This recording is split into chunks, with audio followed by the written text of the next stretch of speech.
जय गुरु जी। संगत जी, शुक्राना गुरु जी चैनल को शेयर करें और सब्सक्राइब करें।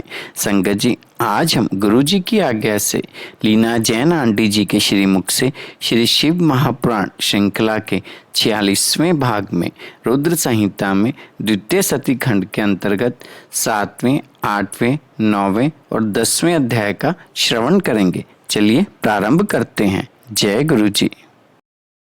जय गुरु जी। संगत जी, गुरु जी महाराज की असीम कृपा और आशीर्वाद से आज हम शिव महापुराण की रुद्र संहिता के द्वितीय सती खंड के 7वें से 10वें अध्याय की वांछना करने जा रहे हैं। ओम नमः शिवाय। शिवजी सदा सहाय।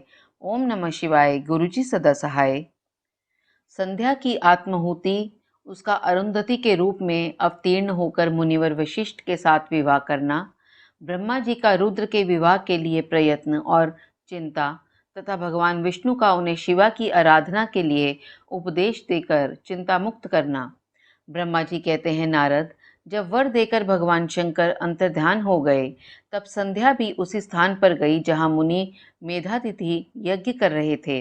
भगवान शंकर की कृपा से उसे किसी ने वहां नहीं देखा। उसने उस तेजस्वी ब्रह्मचारी का स्मरण किया जिसने उसके लिए तपस्या की विधि का उपदेश दिया था। महामुने, पूर्व काल में महर्षि वशिष्ठ ने मुझ परमेष्ठी की आज्ञा से एक तेजस्वी ब्रह्मचारी का वेश धारण करके उसे तपस्या करने के लिए उपयोगी नियमों का उपदेश दिया था।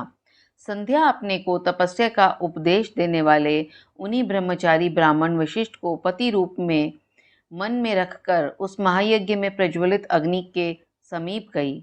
उस समय भगवान शंकर की कृपा से मुनियों ने उसे नहीं देखा। ब्रह्मा जी की वे पुत्री बड़े हर्ष के साथ उस अग्नि में प्रविष्ट हो गई। उसका पुरोडाशमय शरीर तत्काल दग्ध हो गया। उस पुरोडाश की अलक्षित गंध सब ओर फैल गई। अग्नि ने भगवान शंकर की आज्ञा से उसके सुवर्ण जैसे शरीर को जलाकर शुद्ध करके पुनः सूर्यमंडल में पहुंचा दिया। तब सूर्य ने पितरों और देवताओं की तृप्ति के लिए उसे 2 भागों में विभक्त करके अपने रथ में स्थापित कर दिया। मुनीश्वर, उसके शरीर का ऊपरी भाग प्रातः संध्या हुआ, जो दिन और रात के बीच में पड़ने वाली आधी संध्या है, तथा उसके शरीर का शेष भाग साय संध्या हुआ, जो दिन और रात के मध्य में होने वाली अंतिम संध्या है। साय संध्या सदा ही पितरों को प्रसन्नता प्रदान करने वाली होती है। सूर्योदय से पहले जब अरुणोदय हो, प्राची के क्षितिज में लाली छा जाए, तब प्रातः संध्या प्रकट होती है, जो देवताओं को प्रसन्न करने वाली है। जब लाल कमल के समान सूर्य अस्त हो जाते हैं, उसी समय सदा साय संध्या का उदय होता है, जो पितरों को आनंद प्रदान करने वाली है। परम दयालु भगवान शिव ने उसके मन सहित प्राणों को दिव्य शरीर से युक्त देहधारी बना दिया। जब मुनि के यज्ञ की समाप्ति का अवसर आया, तब वह अग्नि की ज्वाला में महर्षि मेधातिथि को तपाए हुए सुवर्ण की सी कांति वाली पुत्री के रूप में प्राप्त हुई। मुनि ने बड़े आमोद के साथ उस समय उस पुत्री को ग्रहण किया। उन्होंने यज्ञ के लिए उसे नहलाकर अपनी गोद में बिठा लिया। शिष्यों से घिरे हुए महामुनि मेधातिथि को वहां बड़ा आनंद प्राप्त हुआ। उन्होंने उसका नाम अरुंधति रखा। वह किसी भी कारण से धर्म का अवरोध नहीं करती थी, अतः उसी गुण के कारण उसने स्वयं यह त्रिभुवन विख्यात नाम प्राप्त किया। देवऋषि, यज्ञ को समाप्त करके कृतकृत्य हो वे मुनि पुत्री की प्राप्ति होने से बहुत प्रसन्न थे और अपने शिष्यों के साथ आश्रम में रहकर सदा उसी का लालन पालन करते थे। देवी अरुंधति चंद्रभागा नदी के तट पर तापसारण्य के भीतर मुनिवर मेधातिथि के उस आश्रम में धीरे धीरे बड़ी होने लगी। जब वे विवाह के योग्य हो गई, तब मैंने विष्णु तथा महेश्वर ने मिलकर मुझ ब्रह्मा के पुत्र वशिष्ठ के साथ उसका विवाह करा दिया। ब्रह्मा, विष्णु तथा महेश के हाथों से निकले हुए जल से शिप्रा आदि 7 परम पवित्र नदियां उत्पन्न हुईं। मुने, मेधातिथि की पुत्री महासाध्वी अरुंधति समस्त पतिव्रताओं में श्रेष्ठ थी। वह महर्षि वशिष्ठ को पति रूप में पाकर उनके साथ बड़ी शोभा पाने लगी। उससे शक्ति आदि शुभ एवं श्रेष्ठ पुत्र उत्पन्न हुए। मुनि श्रेष्ठ, वे प्रियतम पति वशिष्ठ को पाकर विशेष शोभा पाने लगी।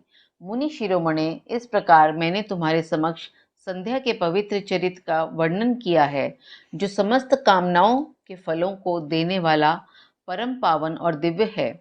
जो स्त्री या शुभ व्रत का आचरण करने वाला पुरुष इस प्रसंग को सुनता है, वह संपूर्ण कामनाओं को प्राप्त कर लेता है। इसमें अन्यथा विचार करने की आवश्यकता नहीं है। प्रजापति ब्रह्मा जी की ये बात सुनकर नारद जी का मन प्रसन्न हो गया और वे इस प्रकार बोले। नारद जी ने कहा, ब्राह्मण, आपके अरुंधति की तथा पूर्व जन्म में उसकी स्वरूप भूता संध्या की बड़ी उत्तम दिव्य कथा सुनाई है, जो शिव भक्ति की वृद्धि करने वाली है। धर्मज्ञ, जब आप भगवान शिव के उस परम पवित्र चरित्र का वर्णन कीजिए, जो दूसरों के पापों का विनाश करने वाला उत्तम एवं मंगलदायक है। जब कामदेव रति से विवाह करके हर्षपूर्वक चला गया, दक्ष आदि अन्य मुनि भी जब अपने अपने स्थान को पधारे और जब संध्या तपस्या करने के लिए चली गई, उसके बाद वहां क्या हुआ? ब्रह्मा जी ने कहा, विप्रवर नारद, तुम धन्य हो, भगवान शिव के सेवक हो, अतः शिव की लीला से युक्त जो उनका शुभ चरित्र है, उसे भक्ति पूर्वक सुन। तात, पूर्व काल में मैं एक बार जब मोह में पड़ गया और भगवान शंकर ने मेरा उपहास किया, तब मुझे बड़ा क्षोभ हुआ था। वस्तुतः शिव की माया ने मुझे मोह लिया था, इसलिए मैं भगवान शिव के प्रति ईर्ष्या करने लगा। किस प्रकार सो बताता हूँ, सुनो। मैं उस स्थान पर गया जहाँ दक्ष राज मुनि उपस्थित थे। वहीं रति के साथ कामदेव भी था। नारद, उस समय मैंने बड़ी प्रसन्नता के साथ दक्ष तथा दूसरे पुत्रों को संबोधित करके वार्तालाप आरंभ किया।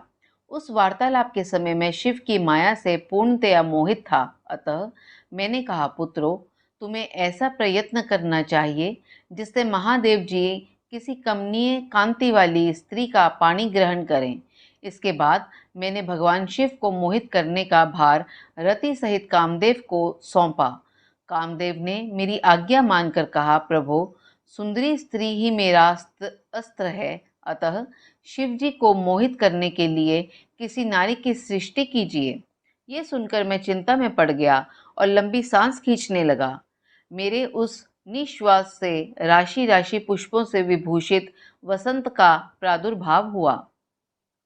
वसंत और मलयानिल, ये दोनों मदन के सहायक हुए। इनके साथ जाकर कामदेव ने वामदेव को मोहने की बारंबार चेष्टा की, परंतु उसे सफलता न मिली। जब वह निराश होकर लौट आया, तब उसकी बात सुनकर मुझे बड़ा दुख हुआ। उस समय मेरे मुख से जो निश्वास वायु चली, उससे मारगणों की उत्पत्ति हुई। उन्हें मदन की सहायता के लिए आदेश देकर मैं पुनः उन सबको शिवजी के पास भेजा, परंतु महान प्रयत्न करने पर भी वे भगवान शिव को मोह में न डाल सके। काम सपरिवार लौट आया और मुझे प्रणाम करके अपने स्थान को चला गया। उसके चले जाने पर मैं मन ही मन सोचने लगा कि निर्विकार तथा मन को वश में रखने वाले योग परायण भगवान शंकर किसी स्त्री को अपनी सहधर्मिणी बनाना कैसे स्वीकार करेंगे। यही सोचते सोचते मैं भक्ति भाव से उन भगवान श्री हरि का स्मरण किया, जो साक्षात शिव स्वरूप तथा मेरे शरीर के जन्मदाता हैं। मैंने दीन वचनों से युक्त शुभ स्तोत्रों द्वारा उनकी स्तुति की। उस स्तुति को सुनकर भगवान शीघ्र ही मेरे सामने प्रकट हो गए। उनके 4 भुजाएं शोभा पाती थीं। नेत्र प्रफुल्ल कमल के समान सुंदर थे। उन्होंने हाथों में शंख, चक्र, गदा और पद्म ले रखे थे। उनके श्याम शरीर पर पीतांबर की बड़ी शोभा हो रही थी। वे भगवान श्री हरि भक्त प्रिय हैं। अपने भक्त उन्हें बहुत प्यार करते हैं और बहुत प्यारे हैं। सबके उत्तम शरणदाता उन श्री हरि को उस रूप में देखकर मेरे नेत्रों से प्रेमाश्रुओं की धारा बह चली और मैं गदगद कंठ से बारंबार उनकी स्तुति करने लगा। मेरे उस स्तोत्र को सुनकर अपने भक्तों के दुख दूर करने वाले भगवान विष्णु बहुत प्रसन्न हुए और शरण में आए हुए मुझ ब्रह्मा से बोले, महाप्राज्ञ विधातः लोक सृष्टा ब्राह्मण, तुम धन्य हो। बताओ, तुमने किस लिए आज मेरा स्मरण किया है और किस निमित्त से यह स्तुति की जा रही है? तुम पर कौन सा महान दुख आ पड़ा है, उसे मेरे सामने इस समय कहो, मैं वह सारा दुख मिटा दूंगा। इस विषय में कोई संदेह या अन्यथा विचार नहीं करना चाहिए। तब ब्रह्मा जी ने सारा प्रसंग सुनाकर कहा, केशव, यदि भगवान शिव किसी तरह पत्नी को ग्रहण कर लें तो मैं सुखी हो जाऊंगा, मेरे अंतःकरण का सारा दुख दूर हो जाएगा। इसी के लिए मैं आपकी शरण में आया हूँ। मेरी ये बात सुनकर भगवान मधुसूदन हंस पड़े और मुझ लोक सृष्टा ब्रह्मा का हर्ष बढ़ाते हुए मुझसे शीघ्र ही यूं बोले, विधातः, तुम मेरा वचन सुनो, ये तुम्हारे भ्रम का निवारण करने वाला है। मेरा वचन ही वेद शास्त्र आदि का वास्तविक सिद्धांत है। शिव ही सबके कर्ता भर्ता अर्थात पालक और हर्ता अर्थात सहारक हैं। वे ही परात्पर हैं, पर ब्रह्म, परेश, निर्गुण, नित्य, अनिर्देश्य, निर्विकार, अद्वितीय, अच्युत, अनंत, सबका अंत करने वाले स्वामी और सर्वव्यापी परमात्मा एवं परमेश्वर हैं। सृष्टि, पालन और संहार के कर्ता, तीनों गुणों को आश्रय देने वाले, व्यापक ब्रह्मा, विष्णु और महेश नाम से प्रसिद्ध, रजोगुण, सत्वगुण तथा तमोगुण से परे, माया से ही भेदयुक्त प्रतीत होने वाले, निरीह, माया रहित, माया के स्वामी या प्रेरक, चतुर, सगुण, स्वतंत्र, आत्मानंद स्वरूप, निर्विकल्प, आत्माराम, निर्द्वंद, भक्त परवश, सुंदर विग्रह से सुशोभित योगी, नित्य योग परायण, योग मार्गदर्शक, गर्वहारी, लोकेश्वर और सदा दीन वत्सल हैं। तुम उन्हीं की शरण में जाओ। सर्वात्मना शंभु का भजन करो, इससे संतुष्ट होकर वे तुम्हारा कल्याण करेंगे। ब्राह्मण, यदि तुम्हारे मन में ये विचार हो कि शंकर पत्नी का पानी ग्रहण करें, तो शिवा को प्रसन्न करने के उद्देश्य से शिव का स्मरण करते हुए उत्तम तपस्या करो। अपने उस मनोरथ को हृदय में रखते हुए देवी शिवा का ध्यान करो। वे देवेश्वरी यदि प्रसन्न हो जाएं तो सारा कार्य सिद्ध कर देंगी। यदि शिवा सगुण रूप से अवतार ग्रहण करके लोक में किसी की पुत्री हो, मानव शरीर ग्रहण करें, तो वे निश्चय ही महादेव की पत्नी हो सकती हैं। ब्राह्मण, तुम दक्ष को आज्ञा दो, वे भगवान शिव के लिए पत्नी का उत्पादन करने के निमित्त स्वतः भक्ति भाव से प्रयत्न पूर्वक तपस्या करें। तात, शिवा और शिव दोनों को भक्त के अधीन जानना चाहिए। वे निर्गुण पर ब्रह्मा स्वरूप होते हुए भी स्वेच्छा से सगुण हो जाते हैं। विधे, भगवान शिव की इच्छा से प्रकट हुए हम दोनों ने जब उनसे प्रार्थना की थी, तब पूर्व काल में भगवान शंकर ने जो बात कही थी उसे याद करो।